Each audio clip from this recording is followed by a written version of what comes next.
दोस्तों सौप्रथम महात्मा गांधीना चरणों में वंदन करूं छूं। कृष्ण सखा सुदामाना चरणों में वंदन करूं छूं। आ महात्मा गांधीनी जन्मभूमि छे। हूँ भावनगर थी आऊं छूं।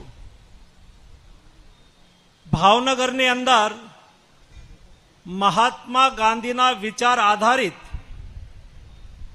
बुनियादी शिक्षणनी सौथी वधारे संस्थाओ आवेली छे। आ संस्थाओने बचाववा माटे, आ संस्थाओने मदद करवा माटे गांधीजीनी 150મી जन्म जयंती वखते मैं 150 किलोमीटरनी पदयात्रा गांधी मूल्योना मार्गे करीने करी हती। एटला माटे स्वधर्मथी हूँ पोरबंदर साथे जोड़ायो हतो। हवे कर्मथी पोरबंदर साथे जोड़ावा माटे आपना आशीर्वाद माटे आवी रह्यो छुं। मने पूरो विश्वास छे आ धरतीनी ताकात, आ धरतीना संस्कार ए कंईक अनोखा छे। अने एटला माटे पोरबंदर, राजकोट अने जूनागढ़ आ 3 जिल्लानी बनेली आ लोकसभा सीट दोस्तों हूँ चूंटणी जीतवा माटे नथी आव्यो, जनताना दिल जीतवा माटे आव्यो छुं।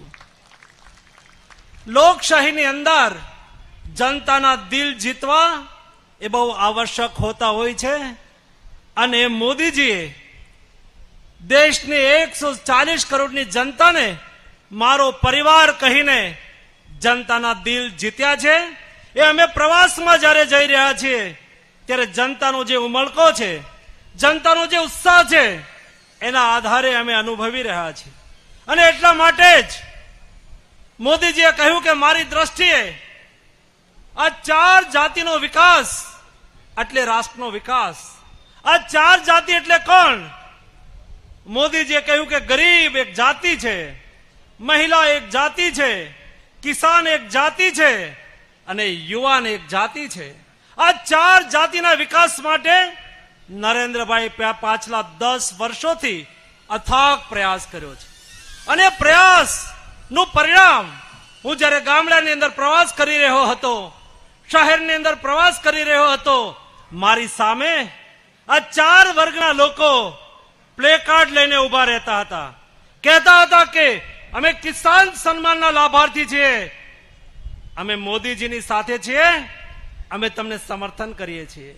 અરે કોઈ મહિલા કહેતી હતી મહિલા સશક્તિકરણ માટે મોદીજીએ કરેલા પ્રયાસથી અમે મોદીજીની સાથે છીએ। અરે કોઈ ગરીબ કહેતા હતા અમને મુફ્ત અનાજ મળી રહ્યું છે ને એટલે અમે મોદીજીની સાથે છીએ। અને એટલા માટે મેં નક્કી કર્યું આ ચૂંટણી દોસ્તો મનસુખ માંડવિયા નથી લડતા, મોદીજીના પ્રતિનિધિ તરીકે લાખોની સંખ્યાની અંદર, કરોડોની સંખ્યાની અંદર મોદીજીની યોજનાના લાભાર્થીઓ આ ચૂંટણી લડી રહ્યા છે દોસ્તો। અને એટલા માટે 4 લાભાર્થીઓ મને સામેથી કહ્યું। એક અમારા પોરબંદરના મછવારા મીનાબેન, એમણે કહ્યું કે મનસુખભાઈ અમને બોટ માટે લોન મળી ગઈ ને એટલે કોરોના પછી મારા પતિ પાસે કોઈ વ્યવસાય નહોતો,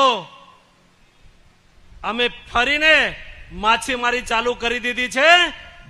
મારા ફોર્મમાં દરખાસ્ત કરવા માટે કોઈ મોટા નેતાએ મને પ્રસ્તાવ નથી કર્યો, પણ મારી મીનાબેન મારા ફોર્મની અંદર પ્રસ્તાવક તરીકે સહી કરી રહ્યા છે।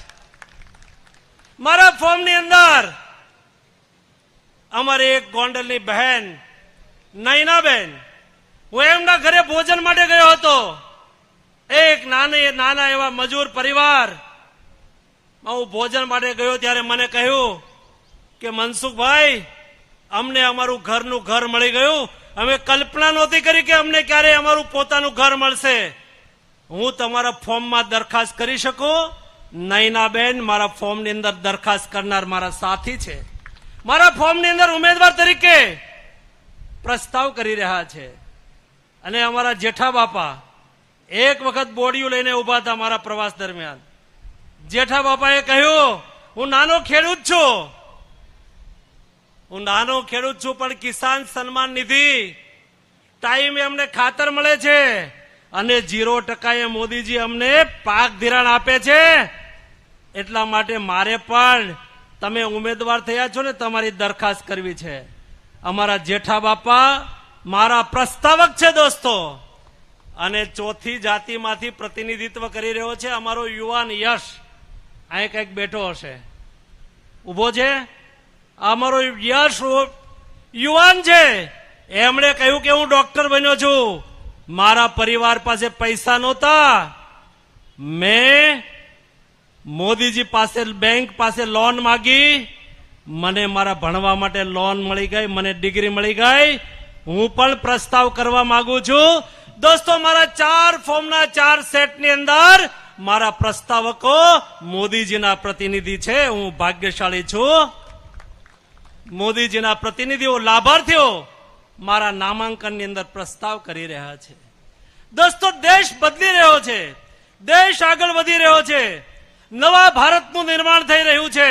અને નવા ભારતના નિર્માણ ટાણે અમૃતકાળના સમયે મોદીજીને ફરીને દેશના પ્રધાનમંત્રી બનાવવા માટેની આ ચૂંટણી છે. અને આ ચૂંટણીની અંદર તમે મત આપો છો ને. આપણે તો ગુજરાતી લોકો છીએ, જ્યારે રોકાણ કરીએ ને ત્યારે વળતરની ગેરંટી હોય તો રોકાણ કરતા હોઈએ છીએ. તમે ભારતીય જનતા પાર્ટીને મત આપો છો ને, આપણે મોદીજીને વડાપ્રધાન બનાવીએ છીએ ને. દોસ્તો, એક મતનું કેટલું મૂલ્ય હોય છે આપણે ભલી ભાતી પાછલા 10 વર્ષની અંદર અનુભવી લીધું. આપણા એક એક મતથી ભારતીય જનતા પાર્ટીને બહુમતી મળી, મોદીજી દેશના પ્રધાનમંત્રી બન્યા. પાછલા 65 વર્ષની અંદર જે કામ થયા હતા, 65 વર્ષે દેશ જે હાઈટ પર નહોતો પહોંચ્યો એ 10 વર્ષની અંદર મોદીજીએ કરી બતાવ્યું છે. 10 વર્ષની અંદર મોદીજીએ દેશની અંદર બેસ્ટ ઇન્ફ્રાસ્ટ્રક્ચર આપ્યું, મહિલાઓને સન્માન આપ્યું, કોરોના જેવી ક્રાઇસિસમાંથી દેશને સફળ રીતે ઉગાર્યો. દેશ